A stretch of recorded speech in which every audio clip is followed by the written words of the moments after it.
Welcome to this week's edition of Dare to Dream. I'm your host, Iguma Gabriel, and this show is brought to you with support from International Labour Organization, ILO. This is a forum that brings to you young entrepreneurs who have had the courage to turn their dreams into businesses. On the show today, we bring you a gentleman called Joseph Ndaula Mwesigwa. He is the founder and CEO of Rose's Crafts. At just 23 years old, Joseph started to make table mats as a hobby. However, he has turned this business around. From an initial capital of 100,000 shillings, he now has a turnover of over 80 million shillings. Let's watch Joseph's story.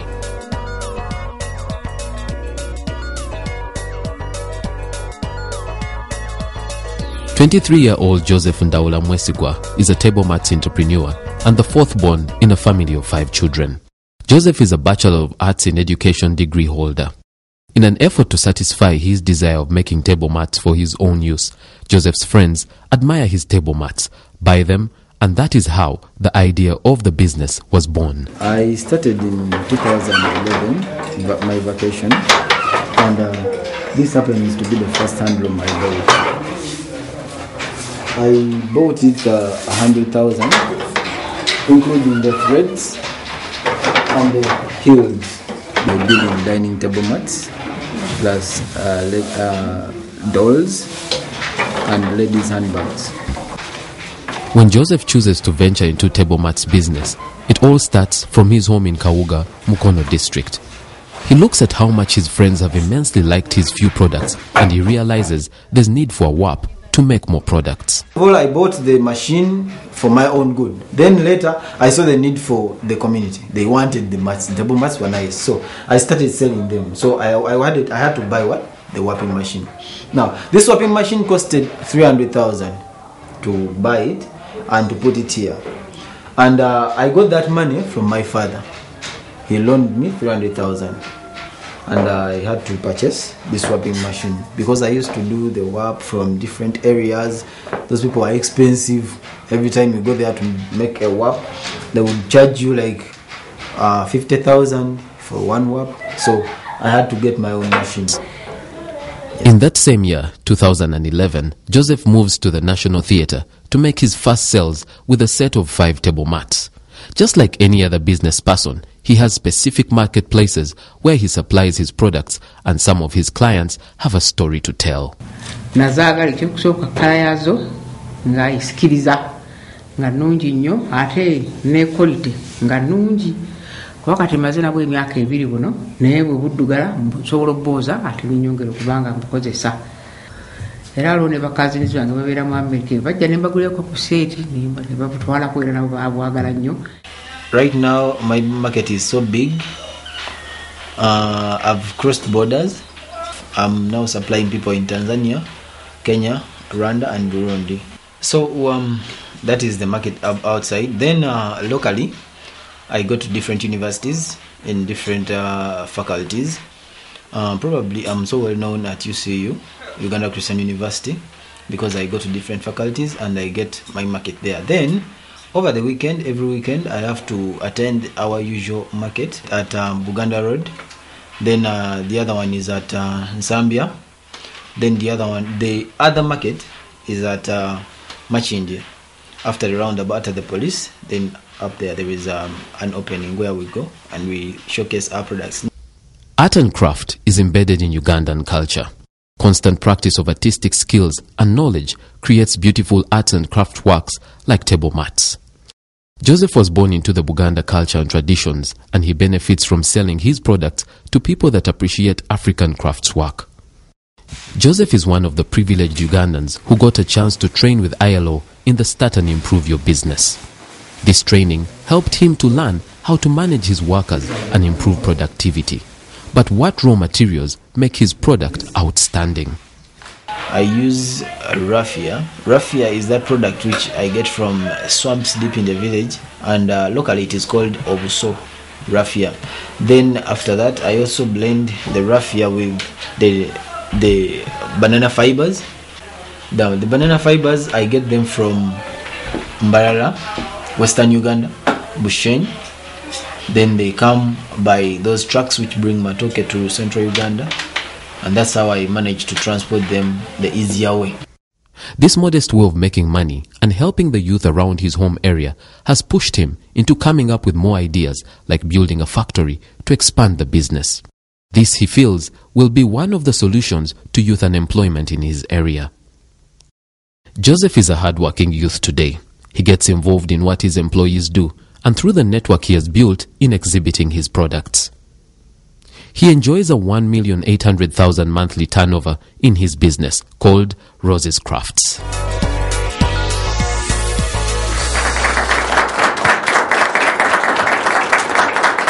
Wow. After watching that feature, I really am very inspired. Joseph, welcome to the show. This is Dare to Dream, and you can see I'm seated with young entrepreneurs. Some are actually entrepreneurs, others are aspiring to become entrepreneurs.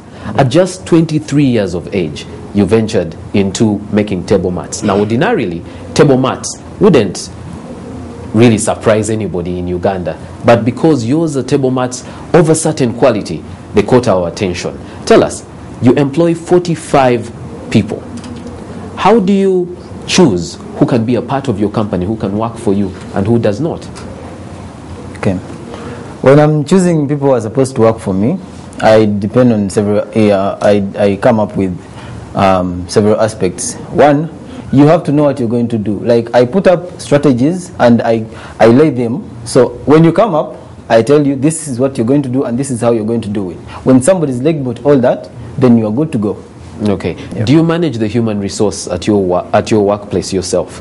I left that for my brother. I have a brother who is older than me and is the one who manages the human resource. So you employ your brother who is even older than you? Somehow. Yeah, somehow. So what is it like to manage people who are older than you? Because you are their boss, you're their employer. Okay, now it takes a big step of discipline and looking up to what you want. Okay, so as I told you, when I lay the strategies, I bring them to you and you're ready for that, then we are good to go. Okay. Yeah. Let's take questions from the people I have in the audience today. Who will ask Joseph the first question? Table mats is a thing for ladies. Yeah. What made you come up with such a business? Oh, thank you very much. When I was in my vacation from 6, I bought the first hand loom. It's called the hand loom. It's just that machine. And this guy whom I bought it from was running out of business. So for me, I bought it because I liked the colors, how it was looking like. It was checked. It was like a cloth, okay? So I bought it because I liked that. Now, when this guy sold to me this machine, the guy who was working on this machine came with it. Okay, like he had nothing to do. So you bought a machine with a person? I didn't. Okay, I didn't buy the guy or the person, but he just came. He was like, okay, now I'm unemployed and you've taken the machine, so what am I going to do? Okay, so I was like, okay, fine, you come and you produce, but it's for me. I'm not going to produce it for any market or anything. So I was just giving him food, and many of my friends came around and they liked it. So like the table mats yes. you were making? Yes. So I was like, okay, when I would give it to somebody, okay, I've given it to you, I'll make another one. Now this person will come back next week, please, I want another one. The other one was taken. Some other friend of mine. So I saw. And at this point, people were taking them for free, or were they paying? Yes. Okay. Because I knew I had the machine and I would produce Make for others. myself. Okay, so these ones were taking it for free. I mean, they are my friends and I was giving them the way you can give your friends something, birthday gifts or anything. So time came and I was like, okay, now I think it is getting into everyone's house. So I think I have to take it to the market somewhere. That's when I remembered that National Theatre, that's where crafts are. So I had to go out for that. All right, but Kellen says this usually done by women. From looking at you, surely you're not a woman. Yeah, I'm not. And I'm an artist naturally, and I love doing art. So when I see anything that is beautiful, I like it. Yeah, so I liked it that way. Okay. And fortunately or unfortunate, I think it's fortunate. So I came up with that. Now, do people tease you about it? No, and she's the first one. She's the first one. All right, yeah. Let's take the gentleman just next to her. Right. You have workers? Yes, I do. Over 40? Yes. What keeps your workers moving? What motivates them? Oh, thank you very much. Number one, I pay them on time. That one I do every weekend. In any case, if I fail, I'll take a loan. Yeah. And the other thing is to get involved, me myself. All so right. I go. So you relate with your workers. Definitely. All right. Then the other thing is throwing them parties, and yes. You throw your workers parties. Yes, that is All what right. I can say. Can we get you invited to the next party? You are invited, but it is only at the end of the year. So how did you come up, how did you identify the employees you're working with as per now? Thank you. Okay, thank you very much. I advertised, but it was not online or not on any media house. I advertised through my friends, okay? So they that were eligible, or they who wanted to do something, came up and I offered them the jobs. Okay. Yeah. Do you give them contracts? Yes, I do. Okay. Yeah. I have another lady at the front with a question. Joseph, what motivates you to keep doing these table mats besides the monetary value? Because usually the monetary value comes first, but there must be other things that follow that motivate you. Yeah, as you said, it comes first. But despite that, I love working with young people. Okay, so every time I look at them idle, I tell them, come and we do something. So I just love seeing them do something other than being idle. Wow. All right. We have to go for a break right now. But before we take the break, in order for your business to prosper, you need advice from people who are in the field, people who've done it and people who know how it should be done. And ILO does this through their program of Start and Improve Your Business. Today we have Otim Richard. Otim, please give us a business tip before we go for the break. Your business success usually depends on you, the owner, and the people you employ. So ideally, if your employees are happy and are well motivated, then possibly they'll do what is necessary. All right. Thank you, Otim. Keep your employees motivated and they'll do a good job. Let's take a break.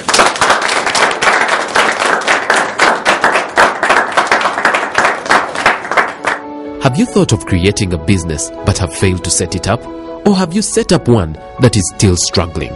With the ILO and European Union on the Dare to Dream show, you are assured of finding business solutions from certified trainers and licensed master trainers to help build your business dream. This business information can also be got from different ILO resource manuals that have topics such as Generate Your Business Idea, Start Your Business Manual, Marketing, People and Productivity, Costing, Record Keeping, and many others. Watch Dare to Dream to make your dreams come true.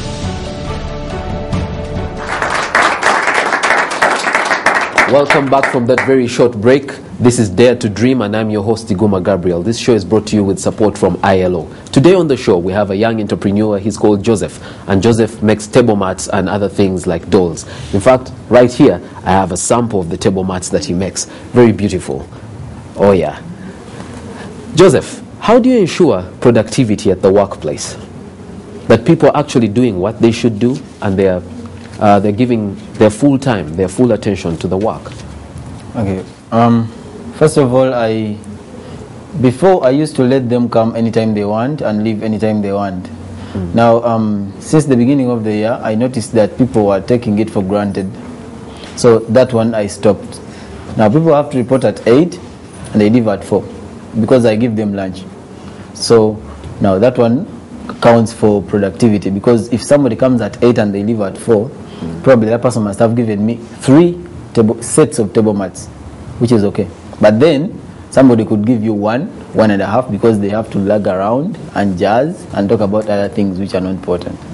Yeah. Okay. All right, let's take a question. I have a lady in a white dress. Your employees are basically like your family. They are close to you and you put them first. How do you strike a balance to ensure that they don't take you for granted? And how do you assert yourself when need arises?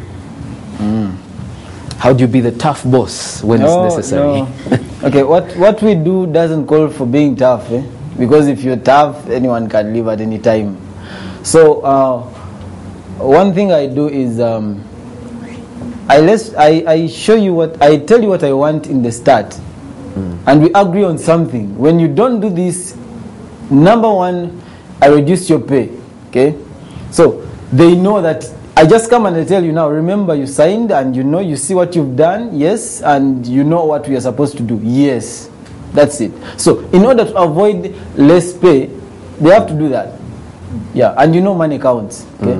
Yeah. Okay. All right. Let's take another question. I've seen here one of your materials are banana fiber, but you have specified only. I don't know. You have not specified clearly. Is it these dried bananas or undried ones? Of course, I have also. I want to create the market. If you have, you can call me. Whatever. If you want to create for me a market, I'm ready to submit in any whatever. Okay. Yeah. So. All right. Thank you very much. Talking about that, we maybe can talk about that after here, about you supplying me, because I really need many suppliers of banana fibers. I buy that sack 20,000, and the gentleman who brings me the banana fibers is now away. He went to bring them. So during this time, if somebody came for them, I don't have any. Okay, so if you were there and you can get me a full sack. Now, are you Muganda? If I may ask, I'm sorry. You're not. So, not. Okay, the Baganda have a way they wrap food, matoke, in. Now, that type of banana fiber which they use, okay, that is the one I want. Just that. Yeah. Now, and where do these banana fibers usually come from? You said the gentleman is away. Where does he bring them from? Oh, from Barra. From Barra. Yes. So for how long do you have to wait before he brings you more banana fibers? I can wait for 1 month. A whole month. Yes. But when he brings me like banana fibers that can take me for 6 months. For 6 months. Yeah. And usually when they're about to get done, I raise him and I'm like, now I have only around 5 sacks, so please, I think you can organize. Okay. Yeah. All right. Let's take another question. So how much do you sell a set? And are there people who come and say, I only want one table mat, I only want one because I have only one plate, and how much do you give them? Okay, if you came and you wanted only one for one plate, Bachelors, surely. Yes. Yes, however much you are, you need more than one, simply because the table is big and you can get visitors. Then the other thing is, it will be very expensive for you. If you wanted one, that means you're ready to face the expenses for one piece. Okay, so it's better you take a full set at 15,000 and you save yourself because if you took only one piece, so a set is 15,000 shillings. Yes. And how many pieces are in a set? I can have my samples. Maybe I can show you. Yes, the full set has small pieces of 6 and a long runner, which is probably for dishes. When I just started, I could make only a few, like 2, and those are for my own benefit, as I told you. But then I had a white friend called Jamie from Uganda Christian University. She was a lecturer. She told me, no, with table mats, you have to have a long runner for dishes in the middle. I said, okay. So I started making that 6 short pieces, and the long runner, she told me, in the middle. So I learned that too, that, with table mats, there must be a long runner that is lined in the middle, okay? Then these 6 pieces are lined around. Okay. All right. Perfect. The gentleman next to me has a question for you. How do you keep them clean? Table mats get smudged with food stains and things like that. How do you keep them clean? Yes. The lady in the documentary said she washes them. Do you remember? But I wouldn't advise you to do that, because this you can't wash this. You see how hard it is. Can you really wash this like ladies who wash? Okay. Now, if these small towels, a small towel, you make it damp. Damp, I mean you soak it in water, but it doesn't drop. Okay, that is damp, and you just pass it as the threads run, like this. Just as they run, the threads, not the raffia. This is raffia, okay? The threads, as they run, you pass it there like this, and that will be it. Now, if you make a mistake and you pass it like this, probably friction from the towel, and these threads, as you see, it's a bit rough.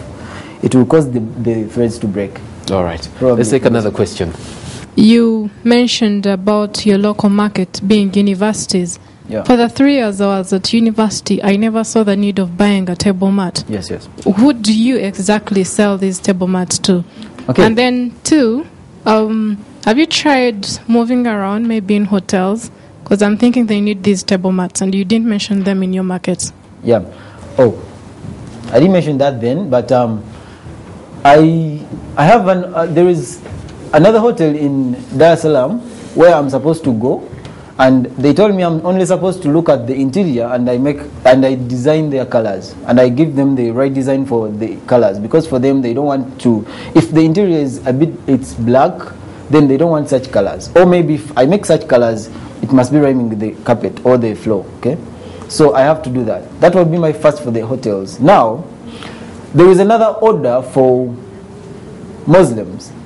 It is big. It is bigger than this, and it is like 4 times bigger. It is 4 times this size. Okay, it would be like this, and other 2 this side, and as long it will be so long, like 3 times from here, 3 times that side, and 4 times this side. Okay, now that one is for Muslims for their prayers. All right. Now the other thing is, you said you were at campus and you didn't see the need of the table mats, right? Now at campus, usually I sell these things to people who are doing bachelors of fine art. Now what they do, they take this and they draw anything they want to on. They draw anything, and it will look nice. It will look nice. That's number 1. Number 2, when you have birthday parties, you usually have parties around their hostels or something. They offer these as gifts. However much somebody may not see the need now, somebody may like the beauty, as I did in the first place. Okay, you would have, if you come to my factory, you would see there are very many colors and they are nice. So you would want to keep it just to keep it because they are nice. Now, I have a friend who told me every time you have the, what I call like the waste, you know, in the factory there are some you find that there are damages, and he told me give them to me, and what he does is to hang them in his house, and they look nice in there. Okay, so you may not use it, you know, people have different reasons for what they do. Okay, so you may not use it for just the dining table, and in any case, even if you're at hostel, you eat food and you wouldn't want to drop it down. Okay, so you can lay it down there. Okay? All right, let's take another question. What setbacks have you experienced during your running of the business, and what advice do you have for the aspiring entrepreneurs? Thank you very much, Helen. Number 1 was registration.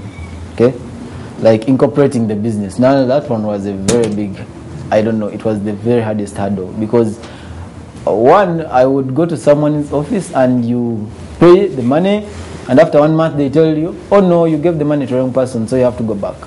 Okay, so but later I registered the business. Okay, then the other one would be transportation. Now I have to buy raffia worth 300,000 every week. It would be so bulky. Okay, so transporting it from Kokonjeru or Katosi to Mukono is not easy. Transportation, and I think you know what it means to transport something on a Maram road, and for me I need something which is clean. Now if the raffia is being transported with, you know, taxi men, how they hold things and they drop and they hold again. Now if this raffia, when it is red here and it's supposed to be cream here, I have something which is cream there. Let me have a look at that. If it is supposed to be cream, let it be cream. If there is something like brown, now that is a gone case.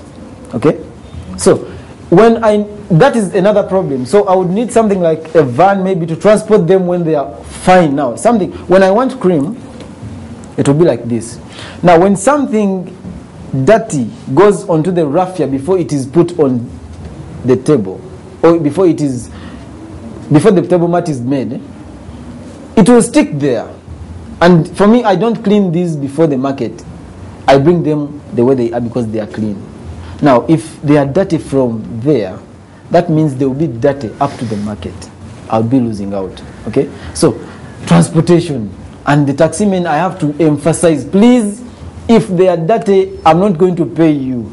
So they will do it because they don't want them to get dirty. Okay, so that is another problem. Then the other problem is, you know, I'm a geographer, so it is normal, the weather. When it is, now this season is not good for some people, but it's good for me, because when those things are boiled in the different dyes, they dry very fast. So if you give me your order, like I want red 5 sets, I'll do them in 2 days. Now if it is the rainy season, oh my God, I'll do them in 1 week, because they have to boil them, then they take a full day to dry, and the next day they are not yet dry. Again, I'll dry them again. Now when it is worse and I need the money, I would put them on fire, like above the fireplace, so that they dry very fast, which is bad, because when I bring them to the market, they smell smoke. Okay, so now the weather is another problem, but I'm trying to improvise. Okay? All right. Thank you very much, Joseph. Let's go to Aisha to give us another business tip as we come to the end of the show. Thank you so much, Dare to Dream and International Labour Organization. People and productivity is an important aspect in all the businesses. So when workers do their job well, your productivity will be able to go up. And when they do the work badly, the business will suffer. So who is supposed to help them do that? You, the employee. And when the employees or a certain employee does the job well, you must appreciate them immediately, as it helps them to keep doing work the same way. Thank you so much. All right, thank you very much. So you employers, employers out there, do something good for your employees when they do something good for you. Until next time, when we bring you another entrepreneur, thank you for watching Dare to Dream, and you should dare to dream.